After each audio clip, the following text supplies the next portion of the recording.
Ipapaliwanag ko ang salam sa parang madaling maintindihan gamit ang storytelling at may tatlong halimbawa na konektado sa agribusiness. Ano ang salam? Ang salam ay isang uri ng Islamic financing kung saan ang mamimili ay nagbabayad agad ng buo kapalit ng produkto na ay deliver pa lang sa hinaharap. Mainam ito para sa mga magsasaka o agribusiness dahil kadalasan, kailangan nila ng puhunan bago pa man magsimula ang taniman o produksyon. Ang buyer o financier ay pumapayag na bayaran ng maaga ang produkto at ang magsasaka ay may obligasyong mag-deliver sa tamang panahon at tamang kalidad. Paggamit ng salam sa agribusiness. Narito ang tatlong halimbawa sa anyong kuwento para mas madaling maunawaan. Halimbawa 1. Mga magsasaka ng palay. Sa bayan ng Datu o Dinsinsuat, may isang grupo ng magsasaka na gustong magtanim ng palay pero wala silang puhunan. Lumapit sila sa isang Islamic cooperative. Nagkaroon ng kasunduan na bibilhin ng cooperative ang kanilang 1,000 sako ng palay na ide-deliver pag-ani sa halagang 1,200 pesos at bayad ito ng buo kaagad bago ang taniman. Dahil dito, nagkaroon ng pondo ang mga magsasaka para bumili ng binhi at abono at nakatiyak na sila ng buyer para sa kanilang ani.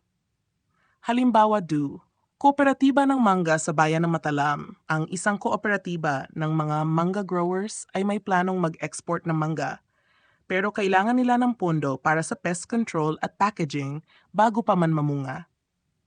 Nakipagkasundo sila sa isang halal trader. Babayaran kaagad ang halaga ng 50 tonelada ng mangga sa halagang 2,500 pesos kahit i-deliver pa ito makalipas ang 6 na buwan.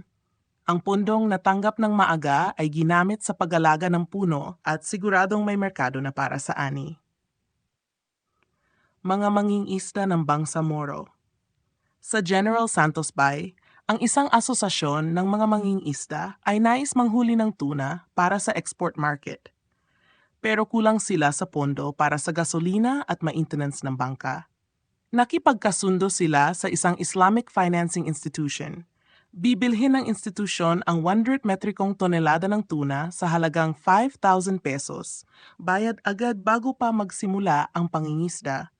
Nakuha nila ang pondong kailangan para sa operasyon at sigurado ang buyer para sa kanilang huli. Paliwanag.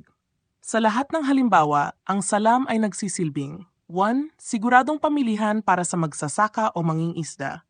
Maagang kapital para sa kanilang produksyon, halal na kasunduan dahil malinaw ang presyo, dami, kalidad at petsa ng delivery.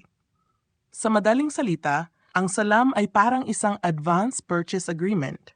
Binabayaran na agad ang produkto kahit wala pa upang masuportahan ang produksyon ng magsasaka o mangingisda.